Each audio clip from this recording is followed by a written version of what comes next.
Good morning everyone. My name is Anu Chaudhary and welcome back to my channel PCS वाला. I hope आप सब अच्छे होंगे और आप अपने प्रैक्टिस को अच्छे से कर रहे होंगे और पीवाई क्यू को भी अच्छे से आप आंसर राइटिंग कर रहे होंगे क्योंकि प्रीलिम्स तो आपने दे दिया हो तो ऑलरेडी आप मेंस की तैयारी ही कर रहे होंगे.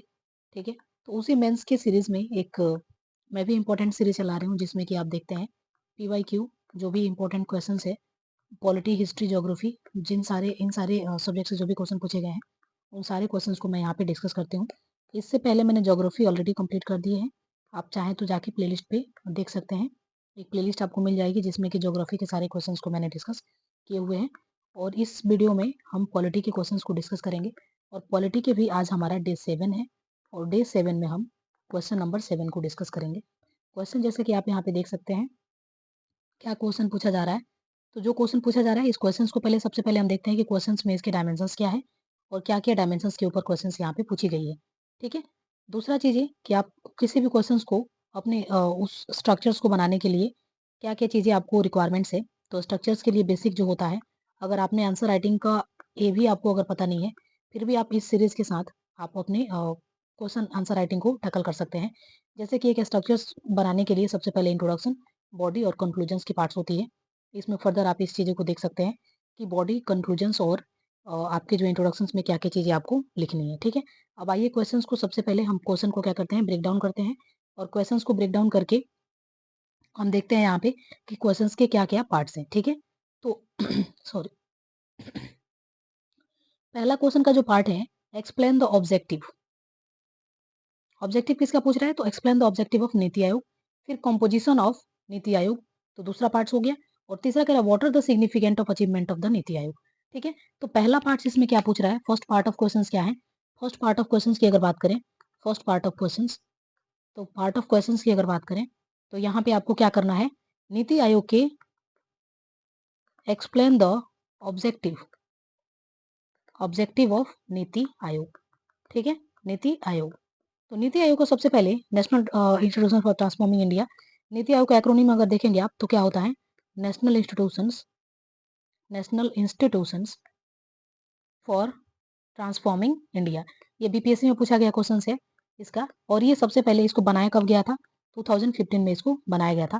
किसको रिप्लेस करके बनाया गया था, तो आपको भी पता होगा, ये प्लानिंग कमीशन को रिप्लेस करके बनाया गया था. ठीक है, प्लानिंग कमीशन को रिप्लेस करके नीति आयोग बनाया गया था. सबसे पहले अगर कुछ और इम्पोर्टेंट अगर नीति आयोग के बारे में देखें तो नीति आयोग के बारे में आप देखते हैं कि एक थिंक टैंक है. ये एक थिंक टैंक है, यानी यहाँ पे चीजों को सोच विचार किया जाता है और एक एजेंडा के तहत यहाँ पे काम किया जाता है. ठीक है, तो पहला क्वेश्चन का पार्ट यहाँ पे क्या है, explain the objective of NITI Aayog. दूसरा जो क्वेश्चन का पार्ट है, इस क्वेश्चन के पार्ट्स में क्या पूछा जा रहा है, तो इस क्वेश्चन के पार्ट में जो पूछा जा रहा है आपको वो देखने को मिलेगा. सबसे पहले मुझे कॉपी कर लेने दीजिए इसको. तो दूसरा क्वेश्चन का पार्ट यहाँ पे कह रहा है कॉम्पोजिशन ऑफ नीति आयोग. तो दूसरा में हम क्या देखेंगे, कॉम्पोजिशन ऑफ नीति आयोग. यहाँ पे क्या देखेंगे, कॉम्पोजिशन ऑफ नीति आयोग. अब आइए देखते हैं कॉम्पोजिशन ऑफ नीति आयोग, यानी नीति आयोग के कॉम्पोजिशन क्या है. ठीक है, तो दूसरा हो गया. तीसरा पार्ट कह रहा है significant achievement of NITI Aayog. तीसरा पार्ट इसमें क्या कह रहा है, सिग्निफिकेंट अचीवमेंट ऑफ नीति आयोग. ठीक है, तो तीन हमने पार्ट्स को, सबसे पहले क्वेश्चंस को हमने ब्रेक डाउन कर लिए. पहला पार्ट्स में क्या चीजें पूछा गया था, तो फर्स्ट पार्ट में ये चीजें पूछा गया था आपसे कि explain the objective of NITI Aayog. दूसरा पार्ट्स में आपसे पूछा गया कंपोजिशन ऑफ नीति आयोग और तीसरा पार्ट्स में पूछा गया इसके सिग्निफिकेंट्स क्या है. अब आइए एक एक करके क्वेश्चंस को देखते हैं, एक एक करके क्या क्या चीजें इसमें पूछी गई है. कुछ पेज को ऐड कर लेते हैं और फिर एक एक करके हम इस चीजों को देखते हैं. ठीक है, तो यहाँ पे सबसे पहले आइए हम देखते हैं कि what is the objective of नीति आयोग. ठीक है, सबसे पहले देखते हैं objective of NITI Aayog. Objective of NITI Aayog की अगर हम बात करें तो क्या है, सबसे पहले आप ये देखिए, नीति आयोग के बेसिक फॉर्म्स आपने तो देख ही लिए. अब इसके ऑब्जेक्टिव क्या है, तो ऑब्जेक्टिव की अगर बात करें तो सबसे पहले आप देखेंगे कोऑपरेटिव फेडरलिज्म. ऑब्जेक्टिव क्या है, तो कोऑपरेटिव फेडरलिज्म. ठीक है, उसके बाद से देखेंगे evidence, evidence based policy, evidence based policy. तीसरा चीज आप देखेंगे पार्टिसिपेटिव गवर्नेंस, पार्टिसिपेटिव गवर्नेंस. ठीक है, तो ये चीजें हो गया। चौथा चीजें आप देखेंगे यहाँ पे सस्टेनेबल डेवलपमेंट, सस्टेनेबल डेवलपमेंट। ठीक है, तो क्या क्या चीजें हमने देखा? सबसे पहले ऑब्जेक्टिव ऑफ नीति आयोग की अगर बात करें तो इसमें सबसे पहले आएगा कोऑपरेटिव फेडरलिज्म। दूसरा, इसको हम अभी एक्सप्लेन करके देखेंगे एक एक पार्ट्स को। उसके बाद से देखेंगे एविडेंस बेस्ड पॉलिसी, यानी यहाँ पे जो भी पॉलिसी बनाई जाती है उसको एक एविडेंस के ऊपर बेस्ड करके बनाया जाता है। उसके बाद से तीसरा देखेंगे पार्टिसिपेटरी गवर्नेंस, और चौथा देखेंगे सस्टेनेबल डेवलपमेंट के बारे में भी कुछ इसमें बात की जाती है। ठीक है, अब आइए इसको एक एक करके हम जो है इसको डिटेल्स में सॉल्व करते हैं कि क्या चीजें हैं। सबसे पहले कोऑपरेटिव फेडरलिज्म। कोऑपरेटिव फेडरलिज्म का मतलब क्या है? सबसे पहले आइए देखते हैं कोऑपरेटिव फेडरलिज्म। तो कोऑपरेटिव फेडरलिज्म का मतलब यहाँ पे क्या हो जाएगा? Cooperative federalism. अब कोऑपरेटिव फेडरलिज्म अगर देखें तो कोऑपरेटिव फेडरलिज्म मतलब क्या है? तो foster cooperative federalism by promoting, foster cooperative federalism by promoting a collaborative relationship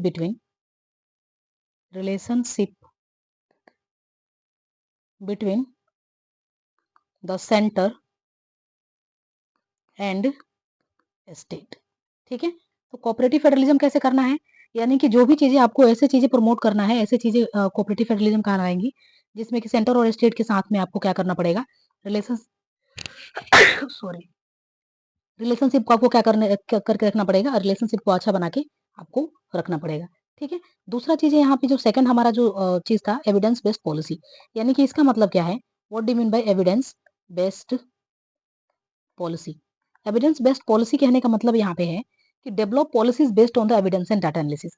यहाँ पे जो भी पॉलिसीज को डेवलप किया जाता है वो किसके बेस पे? तो डाटा एंड एविडेंस के बेस पे पॉलिसीज को क्या किया जाता है? डेवलप किया जाता है। ठीक है, अब तीसरा अगर बात करें तो तीसरा क्या चीजें हैं? तीसरा की अगर बात करें यहाँ पे तो थर्ड नंबर का हमारा जो क्वेश्चन था पार्टिसिपेटरी। थर्ड इसमें जो हमारा था क्या था? थर्ड जो था हमारा पार्टिसिपेटिव सिपेटिव गवर्नेंस। ठीक है, पार्टिसिपेटिव गवर्नेंस का मतलब क्या है? तो पार्टिसिपेटिव गवर्नेंस का मतलब यहाँ पे है कि यहाँ पे जो भी चीजें हैं इसको इनकरेज किया जाता है। किसको इनकरेज किया जाता है? तो इनकरेज किया जाता है पार्टिसिपेटिव गवर्नेंस को बाय इन्वॉल्विंग द सिटीजंस। इसमें इन्वॉल्व किसको किया जाता है? सिटीजंस इन्वॉल्व, सिटीजंस इसमें इन्वॉल्व होंगे। ठीक है, उसके बाद से इंडस्ट्री हो जाएगा इन्वॉल्व, एंड एकेडमी। ठीक है, academia in the policy making process, यानी पॉलिसी मेकिंग प्रोसेस में किसको किसको इंक्लूड किया जाता है? तो आप देखेंगे पहले सिटीजंस, इंडस्ट्रीज, एकेडमिया, और इन सारे लोगों को कंबाइन करके ही एक पॉलिसी मेकिंग की जाती है। ठीक है, उसके बाद से चौथा हमारा जो था sustainable development. Sustainable development, sustainable development की अगर बात करें तो यहाँ पे क्या किया जाता है? प्रमोट किया जाता है किसको? तो सस्टेनेबल डेवलपमेंट को। प्रमोट किसको किया जाता है? सस्टेनेबल डेवलपमेंट को यहाँ पे प्रमोट किया जाता है। ठीक है, तो आई होप कि पहले क्वेश्चंस के डिमांड्स को आप समझ चुके हैं कि यहाँ पे क्या पूछा जा रहा है। Objective of NITI Aayog. Objective of NITI Aayog में सबसे पहले हमने देखा कोऑपरेटिव फेडरलिज्म, दूसरा हमने देखा कि एविडेंस बेस्ड होता है ये, तीसरा हमने देखा कि पार्टिसिपेटिव गवर्नेंस यहाँ पे होते हैं, और चौथा हमने देखा कि सस्टेनेबल डेवलपमेंट की बात यहाँ पे की जाती है। उसके बाद से अब आइए देखते हैं इंपॉर्टेंट हमारा चीजें इसमें क्या है। तो सेकंड जो चीजें इंपॉर्टेंट है यहाँ पे वो है कि कॉम्पोजिशन क्या है नीति आयोग का। तो सबसे पहले आइए देखते हैं कॉम्पोजिशन ऑफ नीति आयोग। अब कॉम्पोजिशन ऑफ नीति आयोग की अब बात करें तो इसमें क्या क्या चीजें होता है। सेकंड पार्ट जो हमारा था कॉम्पोजिशन ऑफ नीति आयोग, नीति आयोग का कॉम्पोजिशन क्या क्या है। ठीक है, तो कॉम्पोजिशन में सबसे पहले देखेंगे कि यहाँ पे कौन होते हैं? तो चेयरमैन। चेयरमैन कौन होते हैं? तो पीएम इसके चेयरमैन होते हैं। पहले भी आपको पता है कि प्लानिंग कमीशन जो था उसके भी चेयरमैन कौन हुआ करते थे? तो पीएम ही हुआ करते थे, और इसमें भी पीएम ही होंगे। India is the chair person of the NITI Aayog. ठीक है, तो यहाँ पे पीएम इसके चेयरपर्सन हो जाएंगे।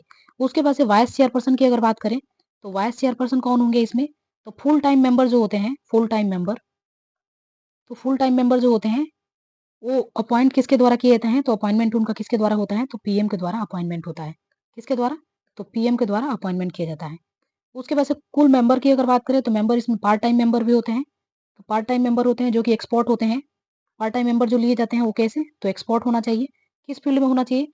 तो जैसे कि इकोनॉमिक इंडस्ट्री हो गया, इकोनॉमिक हो गया, इंडस्ट्री हो गया, एंड सोशल सेक्टर हो गया। तो इन सेक्टर में जो पार्ट टाइम वाले कौन होते हैं? इन सेक्टर में किसी इंपॉर्टेंट सेक्टर में, स्पेसिफिक सेक्टर में क्या होते हैं, उनको इंपॉर्टेंट नॉलेज होती है, उसको वहाँ पे रखा जाता है। उसके बाद से एक्स ऑफिसियो अगर बात करें, एक्स ऑफिसियो मेंबर, तो एक्स ऑफिसियो मेंबर में आप देखेंगे यहाँ पे तो यूनियन मिनिस्टर हो जाएंगे। कौन हो जाएंगे? Union minister. Ex officio chairman कौन होते हैं? तो आपके मेंबर हो जाएंगे union minister which in charge of the various ministry. उसके बाद से सीईओ की अगर बात करें यहाँ पे, तो सीईओ कौन हो जाएंगे? Is administrative head of the NITI आयोग। यहाँ पे सीईओ जो होते हैं वो एडमिनिस्ट्रेटिव हेड होते हैं किसके? तो नीति आयोग के, एडमिनिस्ट्रेटिव हेड ऑफ नीति आयोग। ठीक है, तो दूसरा पहलू हमारा क्या था कि यहाँ पे है कंपोजिशन ऑफ नीति आयोग। ठीक है, अब तीसरा कंपोजिशन जो इसका है वो है हमारा कि सिग्निफिकेंट क्या है नीति आयोग का। तो आइए देखते हैं सिग्निफिकेंस ऑफ नीति आयोग। तीसरा पार्ट जो हमारा था, वो तीसरा पार्ट हमारा क्या था? तो significance, significance of NITI Aayog. NITI Aayog की सिग्निफिकेंस क्या है? ठीक है, तो सिग्निफिकेंस ऑफ नीति आयोग की अगर बात करें तो सबसे पहले याद रखना है आपको 3 टियर एक्शन एजेंडा। यहाँ पे क्या होता है? 3 टियर एक्शन एजेंडास। दूसरा अगर बात करें तो 15 ईयर विजन डॉक्यूमेंट। तीसरा अगर बात करें तो अटल इनोवेशन मिशन, और ये यूपीएससी में पूछा हुआ क्वेश्चन है, अटल इनोवेशन मिशन। चौथा अगर बात करें तो डिजिटल पेमेंट।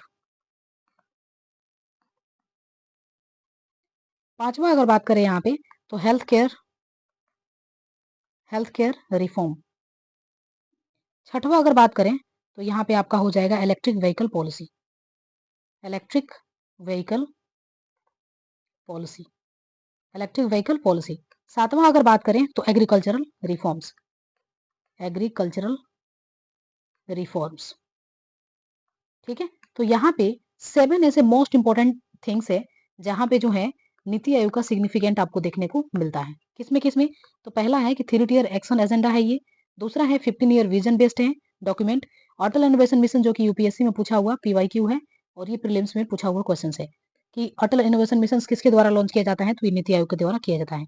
उसके बाद से देखेंगे डिजिटल पेमेंट, फिर देखेंगे आप हेल्थ केयर रिफॉर्म लाया गया है, फिर उसके बाद से इलेक्ट्रिकल व्हीकल पॉलिसी, और फिर लास्ट में देखेंगे एग्रीकल्चरल रिफॉर्म्स। यानी कि इसमें बहुत ही एक ब्रॉड सेक्टर को लिया गया है, जिसमें कि सबसे इंपॉर्टेंट सिग्निफिकेंस किसका है? तो सिग्निफिकेंस है आपके नीति आयोग का। ठीक है, तो क्वेश्चंस के 3 पहलू थे, 3 डायमेंशंस थे, और तीनों ही डायमेंशंस को हमने बहुत ही अच्छा से इसमें टैकल कर चुके हैं। ठीक है, जिसमें कि पहला था explain the objective of NITI Aayog, दूसरा था कंपोजिशन ऑफ नीति आयोग, और तीसरा था significant achievement of NITI Aayog. सबसे पहले हमने देखा कि नीति आयोग के जो है ऑब्जेक्टिव्स क्या है, फिर हमने देखा कि उसके कंपोजिशन क्या है, और फिर हमने देखा कि उसके सिग्निफिकेंस क्या है। ठीक है, तो इन सारी चीजों को हमने इस वीडियो में देख लिए हैं। अब नेक्स्ट वीडियो में हम बात करेंगे क्वेश्चन नंबर 8, और क्वेश्चन नंबर 8 के साथ में ही हमारा होगा डे 8।